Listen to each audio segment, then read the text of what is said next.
नमस्कार दोस्तों, मैं उत्सव कुमार आप सभी का आपके अपने यूट्यूब चैनल उत्सव मैथ्स में स्वागत करता हूं। आज की वीडियो में मैं आप सभी स्टूडेंट के लिए आरआरबी एएलपी आज का डेट हो रहा है 26 नवंबर। ठीक है, जिनका आने वाले अपकमिंग डेट में आरआरबी एएलपी का एग्जामिनेशन है तो उनके लिए यह वीडियो बेहद ही इंपॉर्टेंट होने जा रहा है, क्योंकि आज की वीडियो में मैं मैथ के कुछ प्रीवियस ईयर्स क्वेश्चंस को लेकर आया हूं जो आपके आने वाले अपकमिंग एग्जाम आरआरबी एएलपी के लिए बेहद ही इंपॉर्टेंट हो रहा है। जैसा कि आप सभी स्टूडेंट को पता होगा कि आरआरबी एएलपी का एनालिसिस पूरी तरीके से क्या है, बैन कर दिया गया है। इसकी वजह से मैं आपको सिर्फ यहाँ पर पीवाईक्यू क्वेश्चंस करा रहा हूँ, लेकिन इतना भरोसा रखिएगा कि जो मैं पीवाईक्यू क्वेश्चंस कराऊँ वही आपके एग्जामिनेशन में 100% आने वाला है। तो इस वीडियो को कंप्लीट देखिएगा। वीडियो को शुरू करने से पहले अगर आपने अभी तक हमारे चैनल को सब्सक्राइब नहीं किया तो आप हमारे चैनल को सब्सक्राइब कर सकते हैं। साथ ही साथ इस वीडियो को अपने दोस्तों के साथ ज़्यादा से ज़्यादा शेयर कर सकते हैं। सबसे पहला क्वेश्चन आपकी स्क्रीन के ऊपर नजर आ रहा है। धारा के प्रतिकूल 40 किलोमीटर की दूरी तय करने में एक नाविक को 8 घंटे लगते, जबकि धारा के अनुकूल समान दूरी तय करने में उसे केवल 5 घंटे लगते। तो देखिए, धारा की दिशा में उसको दूरी तय करने में कितना समय लग रहा है, तो देखिए 5 घंटे का समय लग रहा है। तो 40/5 मतलब डाउन स्ट्रीम में उसको जो समय लग रहा है 40/5 मतलब उसकी स्पीड होगी 8 किलोमीटर पर आवर। ठीक है, जब हम बात करेंगे अप स्ट्रीम में तो उसी 40 किलोमीटर की दूरी को वो 8 घंटे में कर रहा है, मतलब उसकी स्पीड होगी 5 किलोमीटर पर आवर। अब आपको पता होगा कि डाउन स्ट्रीम में जो स्पीड होता है वो होता है एक्स प्लस वाई, और अप स्ट्रीम में स्पीड होता है एक्स माइनस वाई। और यहाँ से डाउन स्ट्रीम का स्पीड पता चल गया 8 किलोमीटर, मतलब एक्स प्लस वाई का ही वैल्यू 8 किलोमीटर, और यहाँ से एक्स माइनस वाई दे रखा है आपका कितना निकल के आया है 5 किलोमीटर पर आवर। पूछ रहा what was the rower's speed in still water, जल में नाविक की चाल। तो जल में नाविक की चाल होगा x किलोमीटर। x निकालने के लिए हमको 8 में से 5 को घटाना होगा, जो कि होता है 3/2। 3/2 मतलब 1.5 किलोमीटर पर आवर इसका सही उत्तर हो जाएगा। नेक्स्ट क्वेश्चन की ओर हम लोग बढ़ रहे हैं। नेक्स्ट क्वेश्चन आपके स्क्रीन के ऊपर ये रहा। क्वेश्चन क्या कह रखा है, ए की आई बी की आई से 25% कम है। ठीक है, और जिसकी आई सी की आई से 40% अधिक है। सी की आई डी की आई से 20% कम है, तो ए की आई सी की आई से कितने परसेंट अधिक है। देखिए ए है, ए की आई बी की आई से 25% कम है, तो मान लेते हैं ए की आई 100 है, बी की आई 25% कम है, मतलब उसकी आय है 75। जिसकी आय सी की आय से 40% अधिक है। सी की आय से 40% अधिक है, तो 40% का मतलब होता है 75 का, जिसकी आय ए की आय जो है ना बी की आय से 25% कम है, उल्टा लिखा गया। A B C D, D की आय से 20% कम है सी, तो मान लेते डी क्या हो गया 100, सी की आय डी की आय से 20% कम है, मतलब ये कितना है 80। अब कह रहा है ना ए की आय बी की आय से 25% कम है, ए की जो आय है बी की आय से 25% कम है, और जिसकी आय सी की आय से 40% अधिक है, मतलब बी की आय जो है ना सी की आय से 40% अधिक। देखिए 100% का वैल्यू 80 है, 40% अधिक होना, 40% अधिक होना, तो 80 का 40% अधिक होना मतलब 140%, मतलब 0 से 0 कटेगा, 0 से 0, और आपको पता है 14 क्या होता है 112। अब कह रहा है ए की आय बी की आय से 25% कम है, तो 112 से 25% कम होना मतलब 75% का वैल्यू निकालना। ठीक है, तो ये 25 दिया 75, 25 चौक 100, 4 एकम 4 दूनी 8, 3 ठीक है 32, 4 अट्ठी 32, 8 दिया 24, 3 दूनी 6 और 2 8। ठीक है, तो ए की आय सी की आय से कितने परसेंट अधिक है। ए की आय जो है ना सी की आय से कितना परसेंट अधिक है, 4 अधिक है, कितना में 80 पे, तो 100 पर कितना। ठीक है, तो ये 4 इस 80 को काटेगा 20 बार में, ये 20 इस 100 को काटेगा 5 बार में, यानी 5% अधिक है। इसका सही उत्तर ऑप्शन नंबर बी हो जाएगा। पूछ रहा है ए की आय सी की आय से कितना अधिक है, तो सी की आय 80 है, ए की आय 84, 80 का चीज 84 में, मतलब 4 बड़ा 80 में। नेक्स्ट क्वेश्चन है, एक डीलर अपने माल को क्रय मूल्य पर बेचने का दावा करता है, लेकिन वह जिस 1 केजी के बाट का उपयोग करता है उसका वास्तविक वजन 800 ग्राम है, तो उसको होने वाला प्रतिशत लाभ कीजिए। देखिए उसको बेचना था 1000 ग्राम, लेकिन 1000 ग्राम के बदले वो 800 ग्राम बेच रहा है, मतलब वो कितने का धोखाधड़ी कर रहा है, 200 का, डिवाइडेड बाय 800 गुना 100। तो ये 200 800 को काटेगा 4 बार में, ये 4 इस 100 को काटेगा 25 बार में। इसका सही उत्तर होगा 25%, ऑप्शन नंबर ए। देखिए इंपॉर्टेंट क्वेश्चन, जिसको मैं वेरी वेरी इंपॉर्टेंट प्रश्न बोलूंगा, उसके बारे में आप समझ जाइए ऐसा क्यों कर रहे हैं। एक वस्तु मिस्टर एक्स 20% लाभ पर बेचता है वाई को, ठीक है। तो मान लेते हैं एक्स किसी वस्तु को 100 यूनिट में खरीदा होगा, अब वाई को 20% लाभ पर बेचा, मतलब कितने पे बेचा, 120 में। अब वाई जो है ना उस वस्तु को, एक वस्तु मिस्टर एक्स को 20% लाभ पर बेचती है। अच्छा, मिस्टर एक्स को 20%, कोई तीसरा व्यक्ति है एम जो किसी वस्तु को 100 में खरीदा, ठीक है। अब वो एक्स को 20% लाभ पर बेचा, मतलब बेचा कितने पर, 120 पे। अब एक्स जो है ना वाई को 25% के लाभ पर बेचा, 25% का लाभ मतलब 120 का सामान को कितने पे बेचा, 125% में, डिवाइडेड बाय 100, यहाँ गुना करेंगे तो 25 25 125 25 चौक 100, यानी वाई को कितने में बेचा, 150 में बेचा। तो ठीक है, उस वस्तु के लिए वाई ने 225 रुपये का भुगतान किया, यानी 150 यूनिट का ही वैल्यू दे रखा है 250 रुपया। 150 यूनिट का ही वैल्यू दे रखा है 225 रुपया। तो यहाँ से 50 यूनिट का वैल्यू कितना होगा, 3 से डिवाइड करेंगे तो यहाँ 3 से डिवाइड करेंगे तो 75 रुपया। वो विक्रेता उस वस्तु को कितने में खरीदा, 100 यूनिट में, 50 यूनिट का वैल्यू 75 रुपया, तो 100 यूनिट का वैल्यू होगा 75 गुना 2, मतलब 150 रुपया, क्योंकि 50 से 100 जाने में 2 गुना कर रहे हैं, तो 75 से दोगुना करेंगे तो 150 रुपया उस वस्तु का कॉस्ट प्राइस होगा, option number B. Next question, एक वस्तु को 13% की हानि और 14% लाभ पर बेचा जाता है, तो दोनों मूल्यों के बीच अंतर 162 रुपया प्राप्त होता है।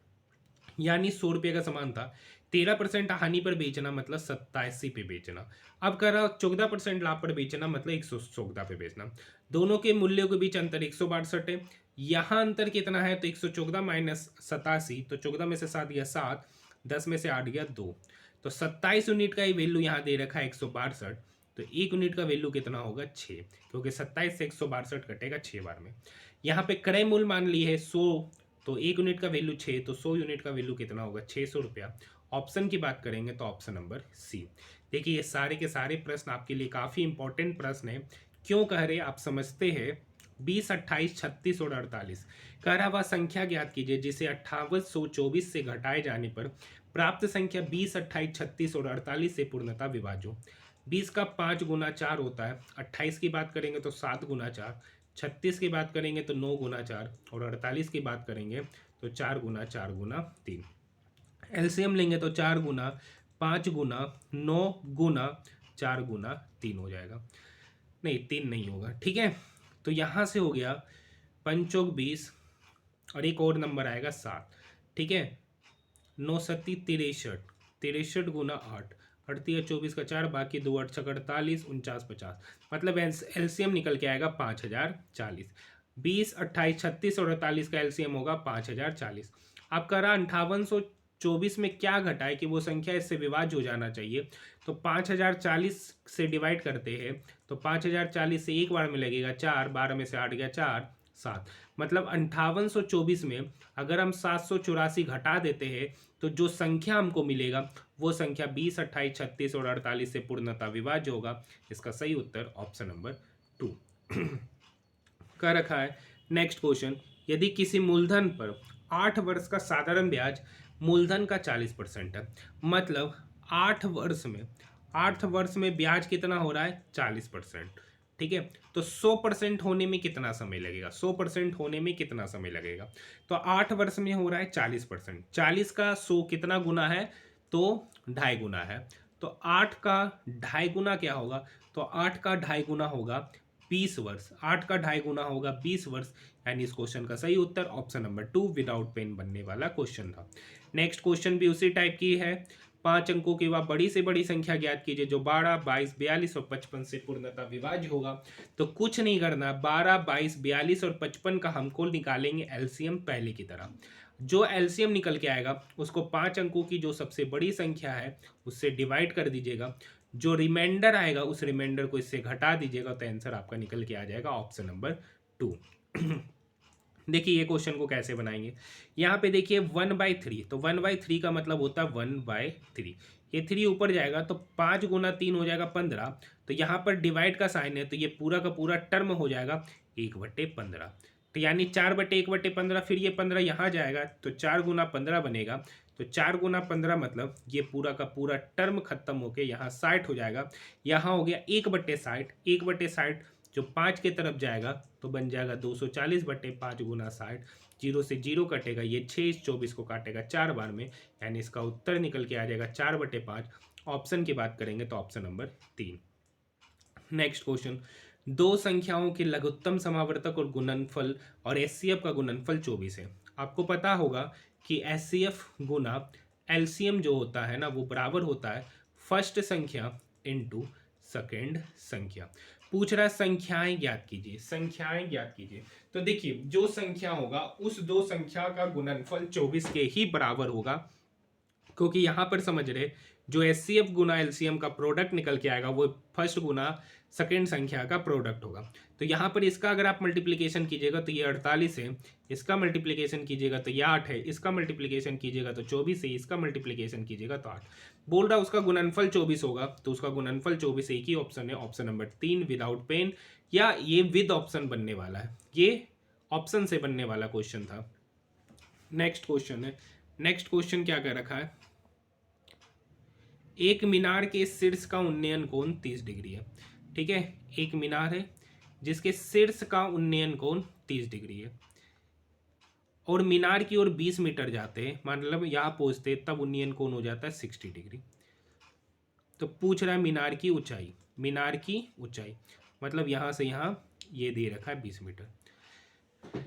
अब देखिए ये tan 60 है, 60 डिग्री के सामने होता है √3 यूनिट, ये √3 यूनिट होगा तो ये कितना होगा 1 यूनिट। अब tan 30 वाला ट्रायंगल में लगाएंगे तो √3/20 प्लस 1 यूनिट, ये भी यूनिट है ये भी यूनिट, ये बराबर होगा tan 30 और tan 30 का वैल्यू होता है 1/√3 यूनिट। ये √3 इंटू √3 बन जाएगा 3 यूनिट, 3 यूनिट बराबर हो गया 20 प्लस 1 यूनिट, तो ये 1 यूनिट इक्वल के उधर जाएगा तो इधर हो जाएगा 3 यूनिट माइनस 1 यूनिट, मतलब 2 यूनिट का वैल्यू हो गया 20, तो यहाँ से 1 यूनिट पता चल जाएगा 10। आपसे पूछ रहा है मीनार की ऊंचाई, तो मीनार की ऊंचाई यहाँ √3 यूनिट है, 1 यूनिट का वैल्यू 10, तो √3 यूनिट का वैल्यू हो जाएगा 10 √3 मीटर। ऑप्शन की बात करेंगे तो ऑप्शन नंबर 3। देखिए क्वेश्चन क्या है कि एक वृक्ष है, आप जब क्वेश्चन बता रहे तो ध्यान से सुनिएगा। एक वृक्ष है जिसकी लंबाई चौड़ाई कुछ भी दे रखा होगा, ये वृक्ष है ना इस पॉइंट से कट जाता है और यहाँ पर 60 डिग्री का एंगल बनाता है। तो या तो ये दे रखेगा या तो ये दे रखेगा या तो ये टोटल दे रखा होगा या ये दे रखा होगा। ये वेरी वेरी इंपॉर्टेंट क्वेश्चन है, इस कंसेप्ट से आपके एग्जामिनेशन में क्वेश्चन पूछे जाएंगे। आसान क्वेश्चन है, बताने की आवश्यकता नहीं है कि एक वृक्ष जो टूटेगा, जो इसकी यहाँ से यहाँ की लंबाई होगी, जो इसकी यहाँ से यहाँ की लंबाई होगी वही यहाँ से यहाँ का लंबाई होगा। बाकी आप सारे कंसेप्ट को जानते ही है। देखिए दो समबाहुभुज की भुजाओं की संख्या समान है, यदि भुजाओं की लंबाई का अनुपात 3:5 है तो उनके संगत क्षेत्रफलों का अनुपात, तो क्षेत्रफल का जो अनुपात होगा वो उसके साइड के स्क्वायर के अनुपात के बराबर होगा। तो 3/5 का स्क्वायर करेंगे तो निकल के आएगा 9/5, 9/5 का स्क्वायर मतलब 25, option number first. Next question देखिए इस क्वेश्चंस को कैसे बनाना है, यहाँ पे 0.129 में 0.010 चला जाएगा तो यहाँ बचेगा 9, 2 में से 1 गया 1, 1 में से 1 गया 1 मतलब 0.119। नीचे करेंगे तो 0.5 इंटू 0.5 तो होगा 0.25 प्लस 0.09 में 0.17 घटाएंगे तो यहाँ माइनस होगा, 17 में से 9 गया तो 8 हो जाएगा। ठीक है, यहाँ पे हो गया 0 तो यहाँ पर हो जाएगा 0.08, ऊपर में हो गया 0.119 बटे 0.25 में 0.08 घटाएंगे तो 0.17 निकल के आएगा, डेसिमल हटाएंगे तो नीचे आएगा 10, ये 17 से 119 को काटेगा 7 बार में, 7/10 मतलब 0.7, option number 3। Next question, next question क्या है, यदि 2x - 3y बराबर -1 और x बटे एक्स प्लस वाई बराबर 7/12। क्रॉस मल्टीप्लिकेशन करेंगे तो यहाँ से हो जाएगा 12x बराबर 7x प्लस 7y। तो ये प्लस 7x इक्वल के इधर जाएगा तो -7x, तो यहाँ से 5x बराबर हो गया 7y। तो यहाँ से x बटे वाई पता चल जाएगा 7/5। तो x का वैल्यू यहाँ से 7 यूनिट मानेगा, y का वैल्यू हम लोग मानेंगे 5 यूनिट। तो यहाँ पे वैल्यू पुट कीजिए 2 गुना 7 यूनिट माइनस 3 गुना 5 यूनिट, इसी का वैल्यू -1। तो 7 दूनी 14 यूनिट माइनस 15 यूनिट मतलब -1 यूनिट। -1 यूनिट का वैल्यू हो गया -1। तो यहाँ से 1 यूनिट का वैल्यू पता चलेगा 1। तो पूछ रहा है 2xy, तो x है आपका 7, तो 2 गुना 7 गुना 5 और 1 यूनिट का वैल्यू 1, तो यूनिट स्क्वायर का भी वैल्यू 1 ही होगा। तो 7 पचे 35, 35 दूनी 70, ऑप्शन नंबर 2 ही इसका सही उत्तर होगा। नेक्स्ट क्वेश्चन कह रखा है अनुपात 7/11 के प्रत्येक पद में क्या जोड़ा जाना चाहिए कि इसका मान 4/5 के बराबर हो जाए। ठीक है, 7/11 में मान लेते क्या जोड़ेंगे, x जोड़ेंगे। क्या जोड़ेंगे, x। तो वैल्यू क्या हो जाएगा 4/5। क्रॉस मल्टीप्लिकेशन करेंगे तो 7 पचे 35 प्लस 5x, ये बराबर हो गया 11 चौक 44 प्लस 4x के। तो ये 4x इक्वल के उधर जाएगा तो 5x में से 4x गया तो x ये 44 माइनस 35, तो 44 माइनस 35 हो जाएगा आपका 9। ऑप्शन की बात करेंगे तो ऑप्शन नंबर 2। ठीक है, एक क्वेश्चन आपका ऑलरेडी जो यहाँ कराया जा रहा है उस टाइप के काफ़ी इंपॉर्टेंट प्रश्न है जो आपके एग्जामिनेशन में 100% पूछे जाने के चांसेस है। देखिए 4/5 को भिन्न में बदलना है, तो भिन्न में बदलना है तो नीचे क्या आएगा 100। ये 4 इस 100 को काटेगा 25 बार में, 1/25 गुना 5 मतलब 1/25 गुना 5 मतलब 1/125। एक क्वेश्चन देखिए, मैं डायरेक्टली क्वेश्चन को नहीं करा सकता। एक क्वेश्चन आपसे आज देखिए 496 नहीं 496 नहीं 495 गुना 505 वैल्यू निकालना है। ये इंपॉर्टेंट क्वेश्चन है। ठीक है, इंपॉर्टेंट बोल रहे, क्यों बोल रहे समझिए इस बातों को। तो 500 माइनस 5 इंटू 500 प्लस 5, इस टाइप के प्रश्न को कैसे सॉल्व करते हैं। a minus B into A plus B होता है A square minus B square. तो A square minus B square मतलब 5 का स्क्वायर, इसका वैल्यू निकाल रहे हैं। तो ए स्क्वायर करेंगे तो 5 का स्क्वायर 25 पे 4 0 माइनस 25 घटा देंगे तो 10 में से 5 गया 5, 9 में से 2 गया 7। ठीक है, 9 9 24 99 75 इसका उत्तर हो जाएगा। इस टाइप के क्वेश्चन अगर आपके एग्जामिनेशन में आएंगे तो इसी तरीके से पूछा जाएगा। Next question very very important question. ठीक है, देखिए 1/2 plus 1/6 plus 1/12 plus dot dot dot plus 1/n into n plus 1। तो 1/2 को लिख सकते हैं 1 माइनस 1/2। ठीक है, प्लस 1/6 को लिख सकते हैं 1/2 माइनस 1/3। देखिए कंजुगेटिव के रूप में ब्रेक करना है तो 6 का कंजुगेटिव होगा 2 गुना 3, 12 का कंजुगेटिव होगा 4 गुना 3, इसी तरीके से आगे 15 होगा पर नहीं 6 12, उसके बाद होगा 5 गुना 4 20, उसके बाद होगा 5 गुना 4, तो इसी तरीके से जाएगा डॉट डॉट डॉट आगे बनेगा 1/n माइनस 1/n प्लस 1। अब देखिए यहाँ से सेकेंड वाला टर्म कट रहा है तो यहाँ से पहला वाला सारा टर्म कटेगा, बचेगा 1 माइनस 1/n प्लस 1। तो 1 माइनस 1/n प्लस 1 तो हो जाएगा n plus 1 minus 1/n plus 1। तो -1 प्लस 1 कट जाएगा तो फाइनली बचेगा n/n प्लस 1।